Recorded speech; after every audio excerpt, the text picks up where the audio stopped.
옥스퍼드 대학교 최고 언어학자가 강의실에서 멈춰섰습니다. 25년간 쌓아온 모든 지식이 단 세 글자 앞에서 무너져 내렸거든요. 그 세 글자는 바로 한국어였습니다. 분필을 든 손이 떨렸고 학생 50명이 지켜보는 가운데 그는 말을 잇지 못했어요. 세계에서 가장 논리적이라는 영국 학자가 당황한 겁니다. 불가능하다. 그가 외쳤지만 현실은 냉혹했습니다. 세계 어느 언어학자도 설명하지 못했던 비밀이 대한민국에 숨어 있었던 거예요. 하버드도 케임브리지도 소르본도 모르고 있던 것을 한국만이 알고 있었습니다. 논리와 과학으로 무장한 서구학계가 결국 무릎을 꿇을 수밖에 없었던 그 놀라운 발견은 과연 무엇이었을까요? 옥스퍼드 교수는 그날 밤 자신의 25년 연구를 모두 삭제해버렸습니다. 한국이 2000년 동안 품고 있던 언어의 비밀이 마침내 세상에 드러나는 순간입니다. 대한민국의 숨겨진 힘이 지금 공개됩니다. 시작하기 전에 구독 버튼과 좋아요 버튼부터 눌러주세요.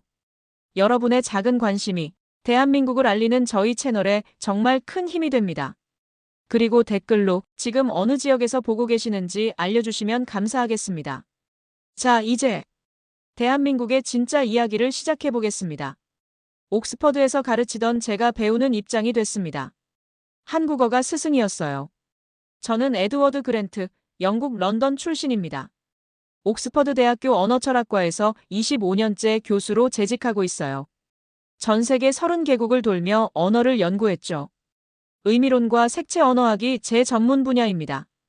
80여 편의 논문을 쓰며 한 가지 철학을 굳게 믿어왔어요. 언어는 감정이 아닌 논리다. 그런 제가 완전히 무너진 날이 있었습니다. 2025년 3월 어느 화요일, 옥스퍼드 캠퍼스는 회색 안개에 쌓여 있었어요. 강의실 창문엔 빗방울이 주르륵 흘렸죠. 평소와 다름없는 오후였습니다. 오늘은 색채 언어의 논리적 체계를 살펴보겠습니다. 강의실엔 학생 50명이 앉아 있었어요. 저는 분필을 들고 칠판에 적기 시작했습니다. 블루, 그린, 레드. 파장별로 명확히 구분되는 색들이죠. 색은 과학입니다. 400에서 700 나노미터, 완벽한 질서 속에 존재해요. 학생들이 고개를 끄덕였습니다. 25년간 해온 강의였어요. 논리적이고 명확한 설명이죠. 언어가 불명확하면 사고도 불명확합니다.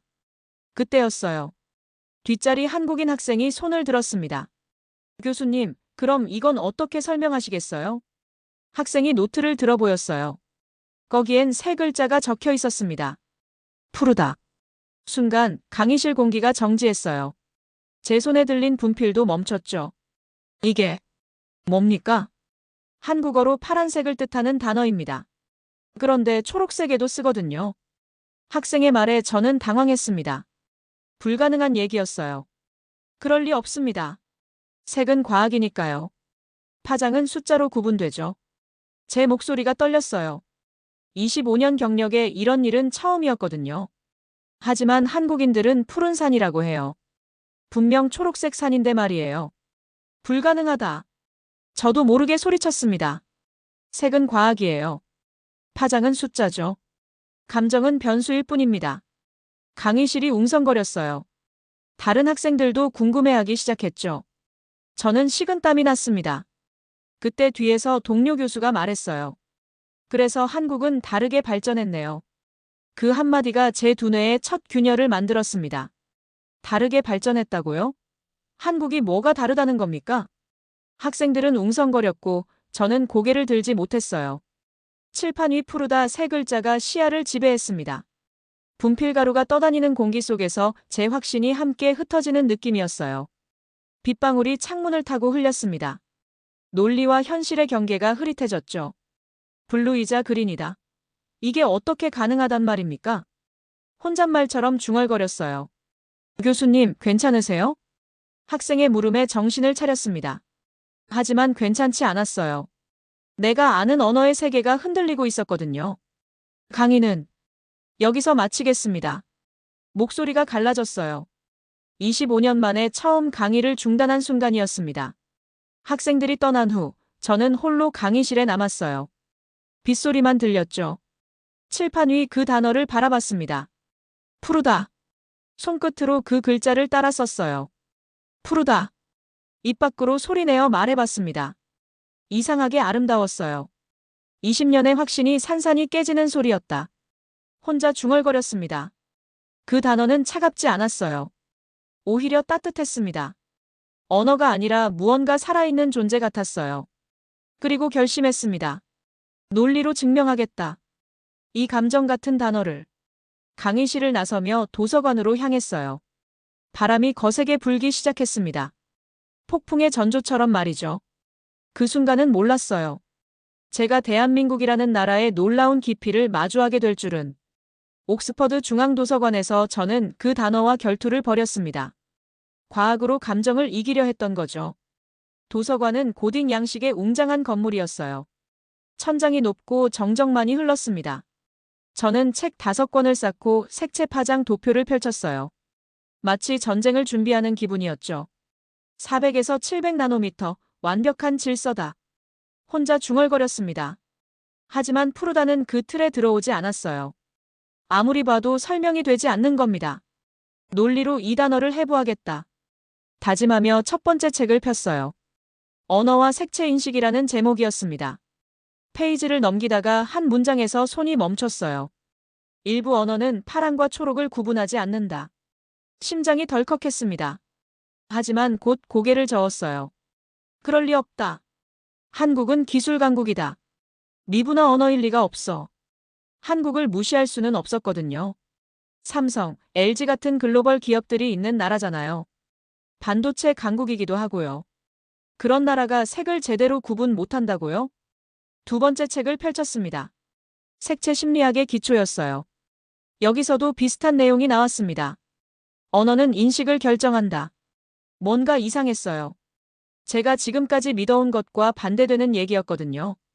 저는 항상 인식이 언어를 결정한다고 생각했는데 말이에요. 세 번째 책을 열었습니다. 그때 한 문장이 눈에 확 들어왔어요. 언어는 세계를 반영하는 것이 아니라 세계를 구성한다. 순간 숨이 멎었습니다. 만약 이게 사실이라면 한국인들은 저와 다른 세계를 보고 있다는 뜻 아닙니까? 그럼 한국인은 나와 다른 세계를 보는 건가? 혼잣말이 새어나왔어요. 도서관의 고요함 속에서 그 말이 울렸습니다. 뇌리 속에 계속 맴도는 문장이 있었어요. 다르게 발전했다. 동료 교수가 했던 그 말이에요. 도대체 어떻게 다르다는 겁니까? 책상 위에 수치와 도표들이 널려 있었습니다.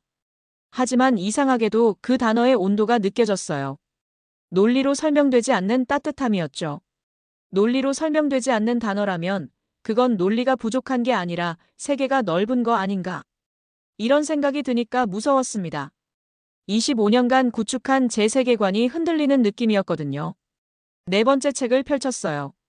동아시아 언어구조론이었습니다. 한국어 관련 내용을 찾아 헤맸죠. 그리고 발견했습니다.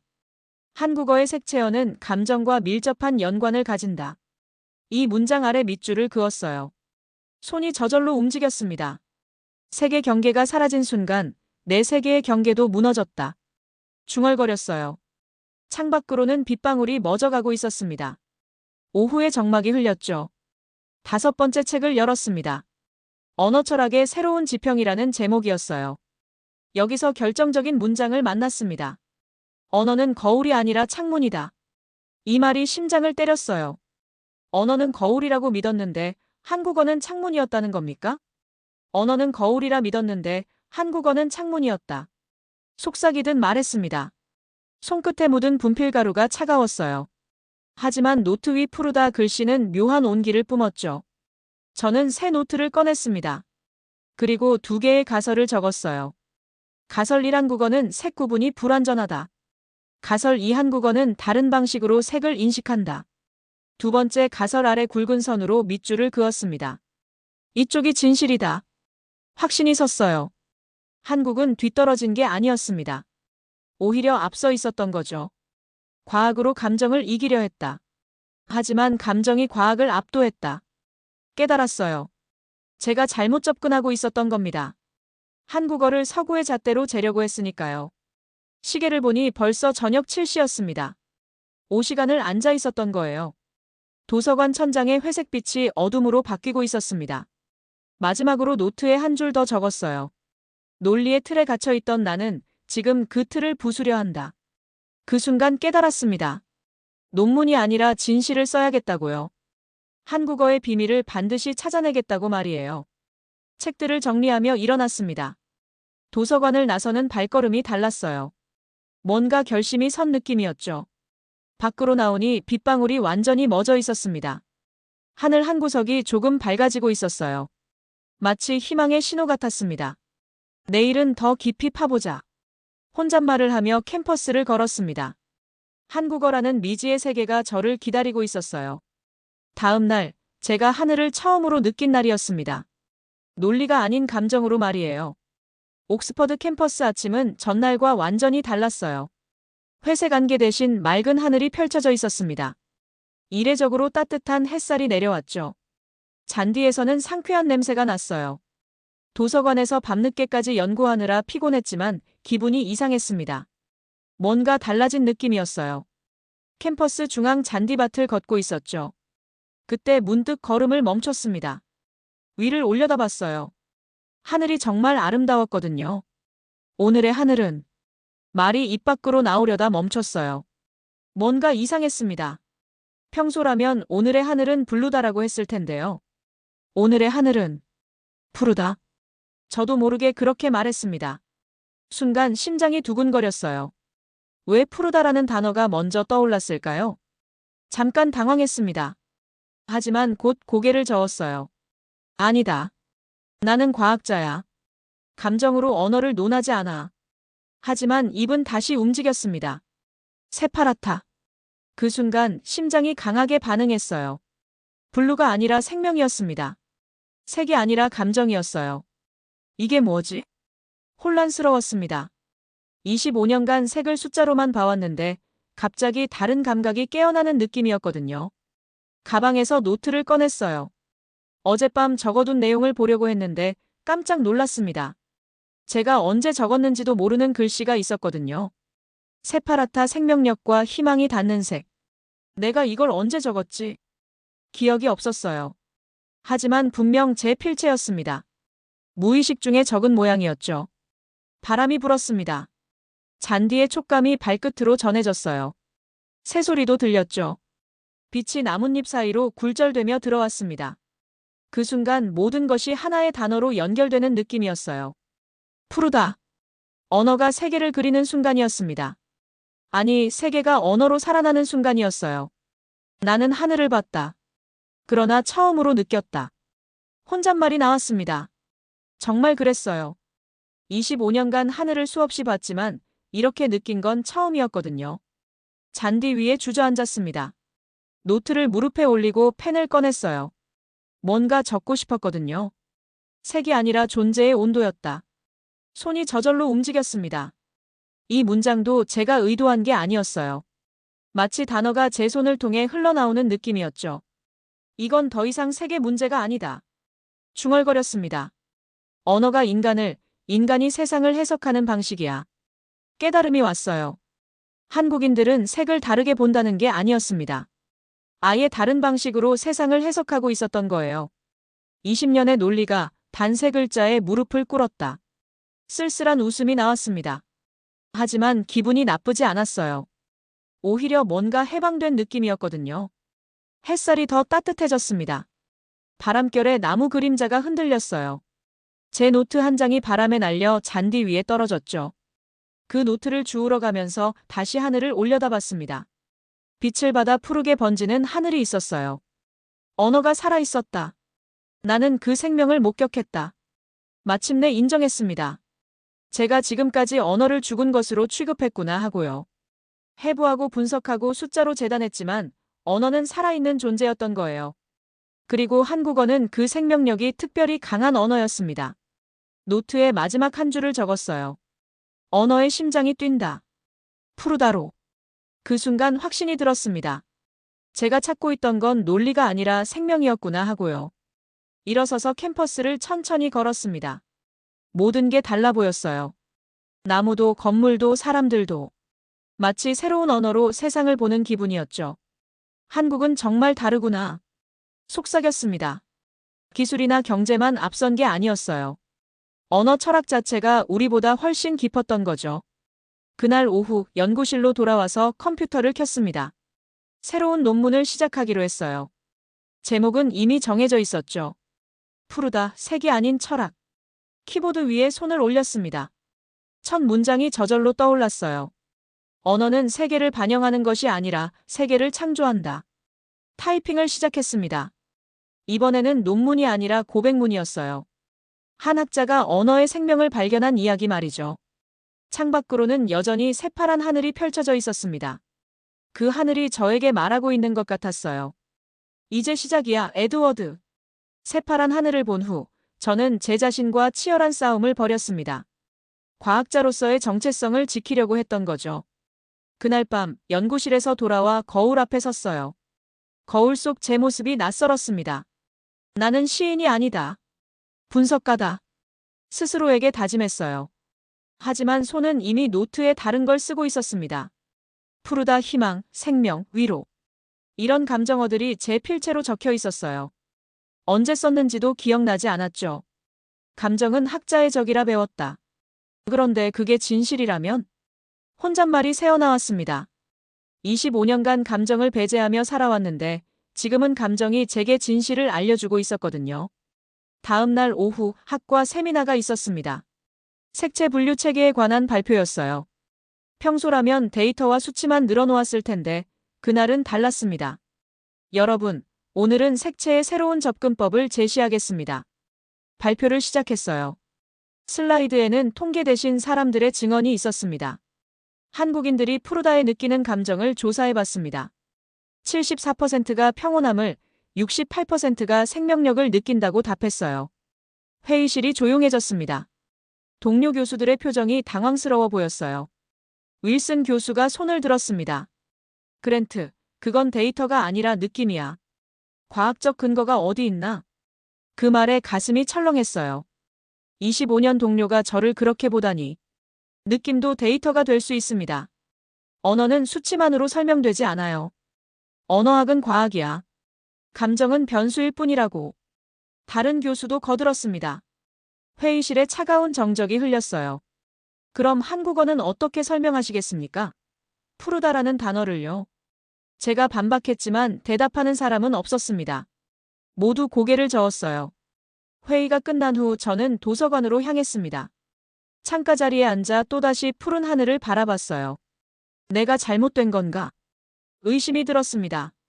25년간 쌓아온 학문적 명성이 흔들리고 있었거든요. 하지만 노트를 열어보니 제 필체로 적힌 문장이 있었어요. 색이 아닌 단어가 내 심장을 흔들었다. 이건 이탈이 아니라 진실이다. 언제 적었는지 기억나지 않았습니다. 하지만 분명 제가 쓴 글씨였어요. 지식은 눈으로 쓰지만 진실은 심장으로 써야 했다. 깨달음이 왔습니다. 제가 지금까지 머리로만 살아왔구나 하고요. 그 순간 결심했어요. 언어의 심장을 보기 위해선 나 자신부터 해체해야 한다. 연구실로 돌아와 컴퓨터를 켰습니다. 기존에 작업하던 논문 파일들을 열어봤어요. 색채 언어의 논리적 분류, 파장 기반 언어 체계. 모두 차갑고 딱딱한 제목들이었죠. 마우스를 움직여 하나씩 삭제했습니다. 클릭, 클릭, 클릭. 25년의 연구가 휴지통으로 들어갔어요. 논문이 아니라 언어의 맥박을 써야 한다. 새 폴더를 만들었습니다. 제목을 적었어요. 컬러 에즈 이모션 라이팅 랭귀지. 영어 제목을 한국식으로 읽어봤어요. 색깔을 감정으로 언어 다시 쓰기. 딱 맞는 제목이었습니다. 키보드 위에 손을 올렸어요. 첫 문장이 저절로 떠올랐습니다. 기계 같은 내가 단어 하나에 울고 있다. 타이핑을 시작했어요. 손이 멈추지 않았습니다. 마치 언어가 제 손을 통해 흘러나오는 느낌이었죠. 노트 위에는 감정이라는 단어가 번져 있었어요. 펜에 잉크가 살짝 번진 모습이었죠. 하지만 그 번짐마저 아름다워 보였습니다. 눈가가 뜨거워졌어요. 이상했습니다. 25년간 울어본 적이 없었는데 말이에요. 나는 누구인가? 거울을 다시 봤습니다. 이번에는 대답이 달랐어요. 나는 언어를 사랑하는 사람이다. 그 순간 확신이 들었습니다. 어쩌면 내가 틀린 게 아닐지도 모른다. 컴퓨터 화면에는 이미 2페이지가 채워져 있었어요. 제가 의식하지 못하는 사이에 쓰인 글들이었죠. 밤이 깊어갔지만 손은 계속 움직였습니다. 언어가 살아 움직이고 있었거든요. 한국인 대학원생 박수진을 만난 날, 제 인생이 완전히 바뀌었습니다. 감정이 학문을 이긴 순간이었어요. 며칠 전부터 한국어에 대해 더 알고 싶었거든요. 그래서 학과 사무실에 문의했습니다. 한국에서 온 학생이 있나요? 언어학과의 말이에요. 네, 박수진이라는 대학원생이 있어요. 색채 언어학을 연구하고 있답니다. 운명 같은 만남이었죠. 오후 3시, 옥스퍼드 시내 작은 카페에서 만나기로 했어요. 고풍스러운 건물 사이에 자리 잡은 아담한 공간이었습니다. 따뜻한 조명이 인상적이었어요. 수진 씨가 먼저 와 있었습니다. 20대 후반으로 보이는 차분한 인상의 여성이었어요. 미소가 참 따뜻했죠. 안녕하세요, 교수님. 박수진입니다. 만나서 반갑습니다. 에드워드 그랜트예요. 서로 인사를 나누고 자리에 앉았습니다. 커피를 주문한 후 본격적인 대화를 시작했어요. 수진 씨, 솔직히 말씀드리면 제가 요즘 한국어 때문에 혼란스러워요. 어떤 부분에서요? 푸르다라는 단어 말이에요. 도저히 이해가 안 돼서요. 수진 씨의 눈이 반짝였습니다. 뭔가 특별한 감정이 담겨 있었어요. 아, 푸르다요? 수진 씨가 잠시 생각하더니 말했습니다. 그건 살아있다는 느낌이에요. 순간 제가 말을 잇지 못했어요. 살아있다는 느낌이라고요? 죄송하지만 색깔이 어떻게 살아있다는 느낌일 수 있나요? 서구에서는 색을 분류하지만 저희는 색을 느껴요. 수진 씨의 설명이 계속됐습니다. 할머니가 자주 하시던 말씀이 있어요. 푸른 산을 보면 마음이 편해진다고 하셨거든요. 잠깐만요. 산은 초록색 아닌가요? 네, 맞아요. 하지만 저희는 그걸 푸르다고 해요. 이해할 수 없었습니다. 논리적으로 맞지 않는 얘기였거든요. 그럼 색깔을 잘못 본다는 건가요? 아니에요. 다르게 본다는 거죠. 수진 씨가 창밖을 가리켰어요. 저기 나무를 보세요. 교수님은 그린이라고 하시겠지만 저는 푸르다고 느껴요. 생명이 꿈틀거리는 색이거든요. 그 말에 가슴이 뭉클했습니다. 나무에서 생명을 느낀다니 얼마나 아름다운 표현입니까? 논리적으론 틀렸지만 감정적으론 정확한 단어군요. 제가 중얼거렸어요. 수진 씨가 고개를 끄덕였습니다. 맞아요. 저희 언어는 정확성보다 감정을 우선시해요. 감정을 우선시한다. 반복해서 말해봤어요. 새로운 개념이었거든요. 25년간 정확성만 추구해왔는데 말이에요. 할머니는 또 이런 말씀도 하셨어요. 푸른 하늘을 보면 희망이 생긴다고요. 파란 하늘 말씀이시죠? 아니에요. 저희가 말하는 푸른 하늘은 단순한 블루가 아니에요. 마음을 정화시키는 색이에요. 수진 씨의 설명을 들으니 머리가 복잡해졌습니다. 하지만 동시에 뭔가 깨달음이 오는 느낌이었어요. 그럼 한국어는 색을 묘사하는 게 아니라 느끼는 거예요. 수진 씨가 제 말을 마저 해줬습니다. 우리 언어는 묘사하지만 당신들 언어는 느껴요. 그 순간 제가 깨달았습니다. 언어는 구조가 아니라 공명이었던 거예요. 언어는 거울이라 믿었는데 한국어는 창문이었다. 혼잣말이 새어나왔어요. 수진 씨가 빙그레 웃었습니다. 교수님도 이제 느끼시는 거네요. 네, 느끼고 있어요. 정말로. 목소리가 떨렸습니다. 25년 만에 처음 느끼는 감정이었거든요. 그렇다면 저희 조상들은 정말 지혜로우셨던 거네요. 네, 맞아요. 수천 년 전부터 언어에 감정을 담아 쓰셨어요. 수진 씨의 말에 경외감이 들었습니다. 한국이 얼마나 깊은 문화를 가진 나라인지 깨달았어요. 그럼 다른 색깔 표현도 그런가요? 네. 새빨갛다, 새하얗다, 시퍼렇다. 모두 감정이 담긴 표현들이에요. 놀랍습니다. 정말 놀라워요. 감탄사가 연달아 나왔어요. 한국어의 풍부함에 압도당한 기분이었죠. 노트를 꺼내 적기 시작했습니다. 나는 오늘 인간 언어의 심장을 처음으로 만났다. 손이 저절로 움직였어요. 감정이 학문을 이긴 순간이었습니다. 교수님, 괜찮으세요? 수진 씨가 걱정스러운 표정으로 물었어요. 제 눈가가 촉촉해져 있었거든요. 괜찮아요. 너무 감동해서 그래요. 정말 그랬어요. 평생 처음 느끼는 감동이었습니다. 그녀의 말은 단어가 아니라 생명이었다. 중얼거렸어요. 수진 씨가 들려준 이야기 하나하나가 제 가슴에 와닿았거든요. 논리의 틀에선 못 본 걸 감정은 단박에 꿰뚫는다. 깨달음이 계속 이어졌어요. 교수님, 혹시 기회가 되시면 한국에 오세요. 수진 씨가 제안했습니다. 한국에요? 네. 봄에 오시면 하늘이 정말 새파래요. 직접 보시면 푸르다의 진짜 의미를 아실 거예요. 그 말에 가슴이 뛰었습니다. 한국의 새파란 하늘을 보고 싶어졌어요. 그 새파란 하늘, 반드시 보러 가겠습니다. 진심으로 말했어요. 수진 씨가 환하게 웃었습니다. 카페를 나서며 수진 씨와 악수했어요. 그 따뜻한 악수에 한국의 정서가 고스란히 담겨 있는 느낌이었습니다. 나는 감정을 경멸했지만 지금은 감정이 나를 구원했다. 집으로 돌아가며 혼잣말했어요. 그대는 푸르다, 그 말엔 살아있음이 있었다. 수진 씨가 해준 말들이 계속 맴돌았습니다. 한국어의 깊이에 완전히 매료된 하루였어요. 그날 밤 일기에 적었습니다. 오늘 나는 한국이라는 나라의 진짜 모습을 봤다. 언어에 혼을 담는 민족. 감정을 과학으로 승화시킨 사람들. 대단한 나라다. 발표를 앞둔 전날 밤, 저는 폭풍과 함께 마지막 준비를 했습니다. 조롱과 신념 사이에서 말이에요. 연구실은 어둠에 쌓여 있었어요. 책상 위 램프만이 50페이지 분량의 발표 원고를 비추고 있었죠. 눈은 충혈됐고 목은 쉬어 있었습니다. 며칠 밤을 새워 준비한 결과였어요. 창밖으로는 폭풍이 몰려오고 있었습니다. 먹구름이 캠퍼스를 덮었죠. 폭풍은 내 머릿속에서 먼저 왔었다. 혼잣말을 했어요. 정말 그랬거든요. 지난 며칠간 제 마음도 폭풍이었으니까요. 발표 제목을 다시 봤습니다. 푸르다, 색이 아닌 철학. 25년 학자 인생을 걸고 쓴 논문이었어요. 그때 문을 두드리는 소리가 들렸습니다. 들어오세요.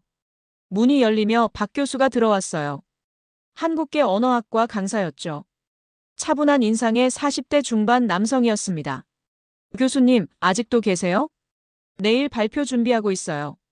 박 교수가 제 책상을 둘러봤습니다. 온통 한국어 관련 자료들이었죠. 힘드시겠어요. 서구학계에서 동양 언어를 다룬다는 게.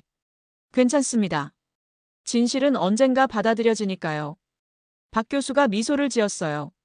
내일은 싸움입니다. 준비됐습니까? 네, 이제 단어가 저를 대신하죠. 진심으로 대답했습니다. 더 이상 제 논리가 아니라 한국어 자체가 말하는 기분이었거든요. 박 교수가 고개를 끄덕였어요. 한국어를 이해해 주셔서 고맙습니다. 우리 언어가 인정받는 느낌이에요. 저야말로 고맙습니다. 새로운 세계를 보여주셔서요. 박 교수가 나간 후 다시 원고 정리를 했어요. 그런데 또 문을 두드리는 소리가 들렸습니다.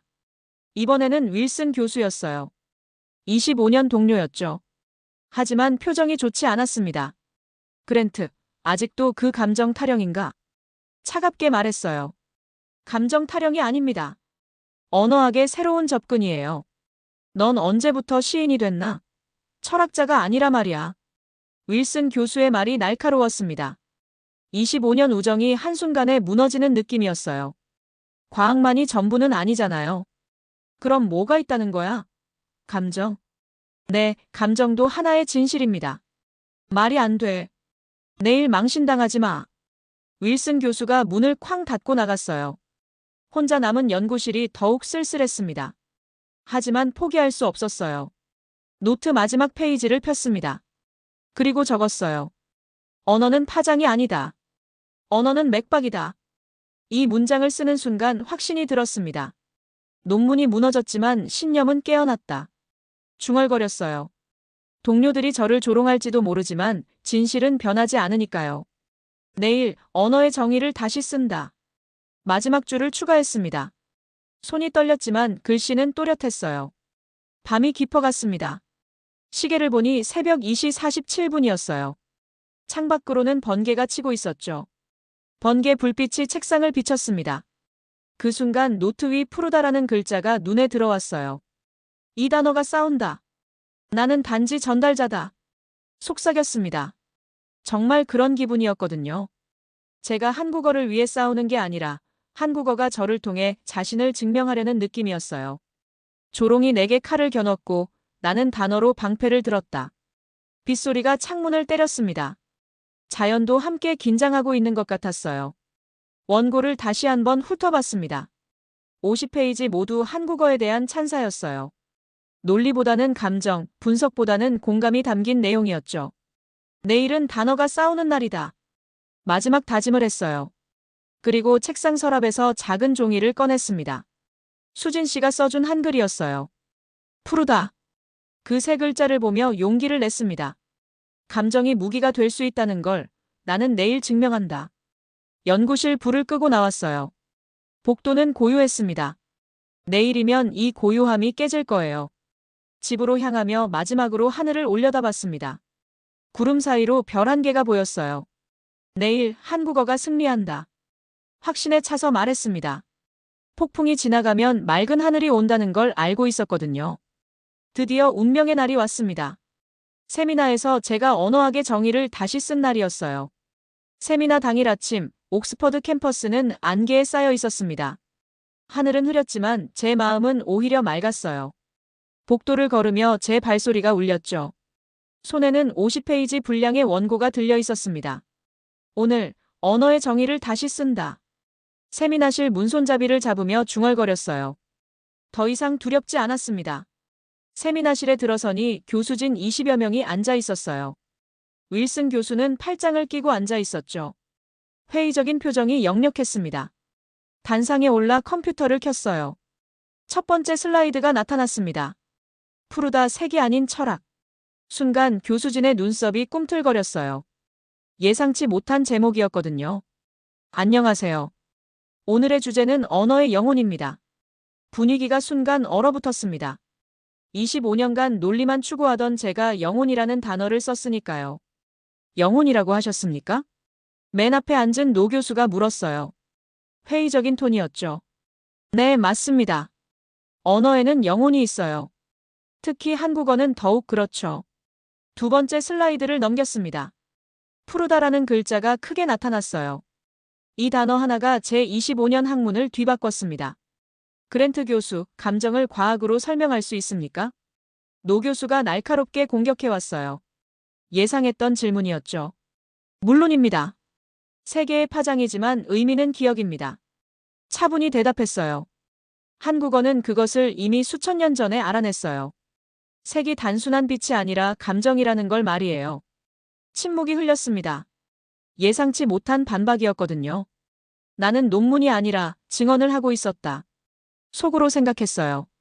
정말 그랬거든요. 이건 학술 발표가 아니라 체험 고백이었으니까요. 세 번째 슬라이드를 넘겼어요. 6개의 단어가 나타났습니다. 푸르다, 새파랗다, 퍼렇다, 시퍼렇다, 지푸르다, 푸르스름하다. 이걸 보세요. 모두 같은 색을 나타내지만 다른 감정을 담고 있어요. 교수들이 관심을 보이기 시작했습니다. 이건 체계가 아닙니다. 감정의 스펙트럼이에요. 하지만 과학적 근거는 어디 있습니까? 윌슨 교수가 끼어들었어요. 과학적 근거요? 2000년 넘게 한국인들이 써온 게 근거 아닙니까? 제가 반박했습니다. 언어는 계산이 아닌 공명입니다. 한국어는 색을 저장하지 않았어요. 기억을 저장했습니다. 그 순간 뒤에서 박수 소리가 들렸어요. 막 교수였습니다. 천천히 정중하게 박수를 쳤죠. 1명, 2명, 박수가 번져갔습니다. 처음엔 주저하던 교수들도 하나둘 박수를 치기 시작했어요. 가장 놀라운 건 노 교수였습니다. 팔짱을 풀고 고개를 끄덕이더니 박수를 쳤어요. 훌륭했네, 그랜트. 노 교수의 말에 세미나실이 따뜻해졌습니다. 이 작은 단어가 내 20년을 무너뜨렸고 또다시 세웠다. 마지막 슬라이드를 보며 말했어요.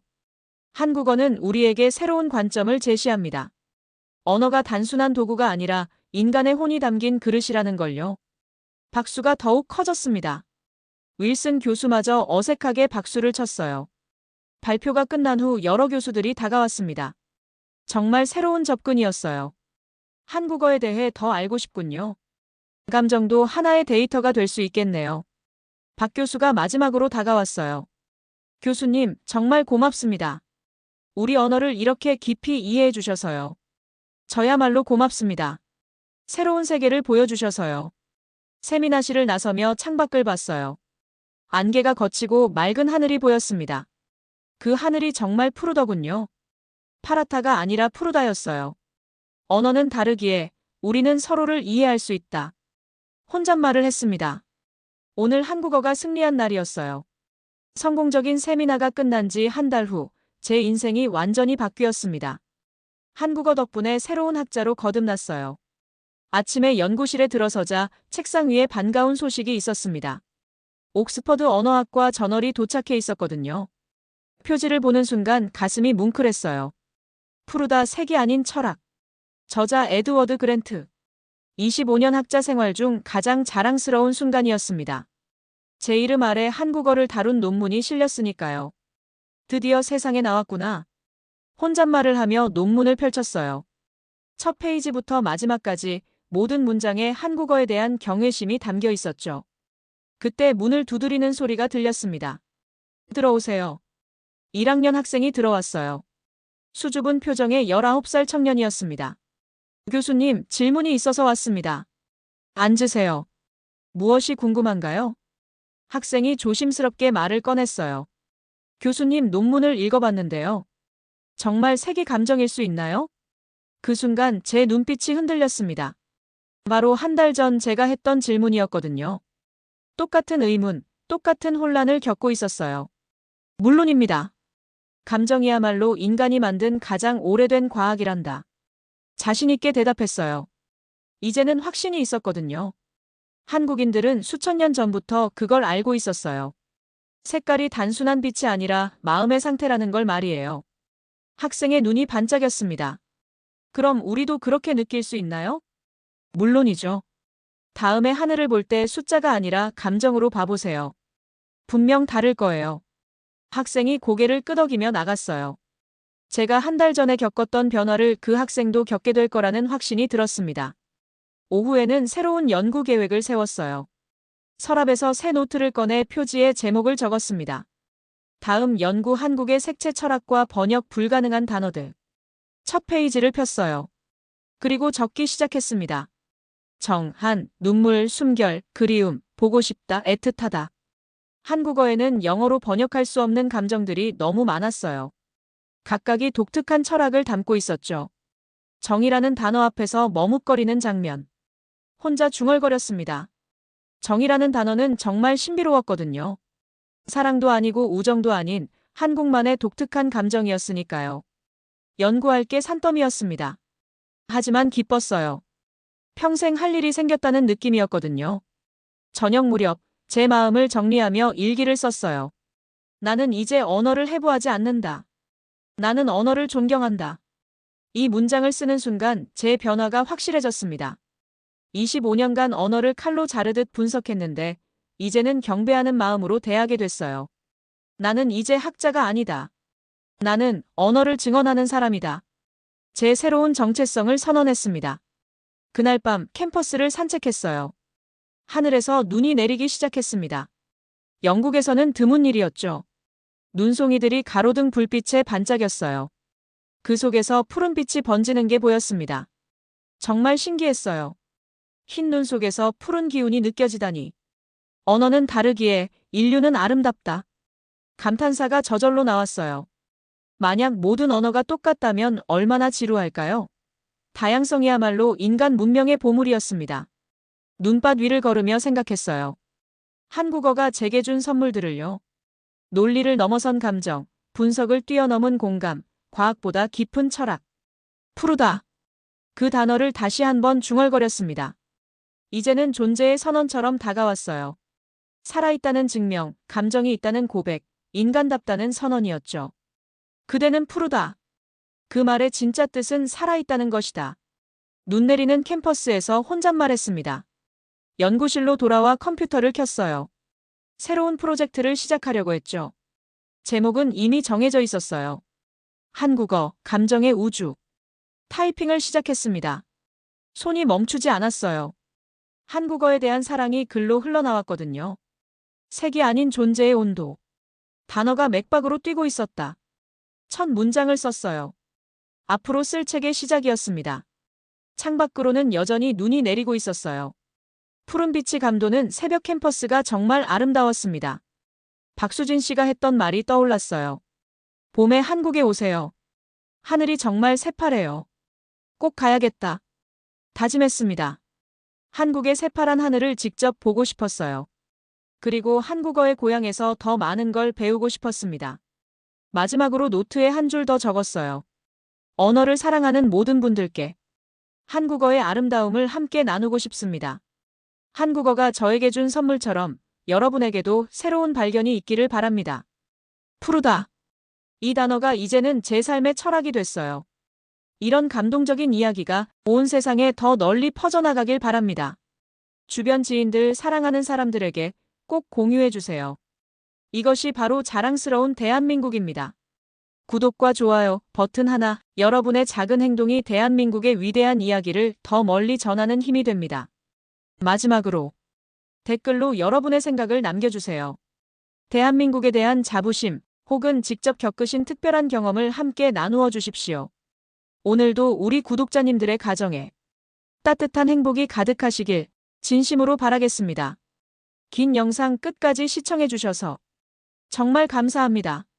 내일은 더 좋은 이야기로 찾아뵙겠습니다. 감사합니다.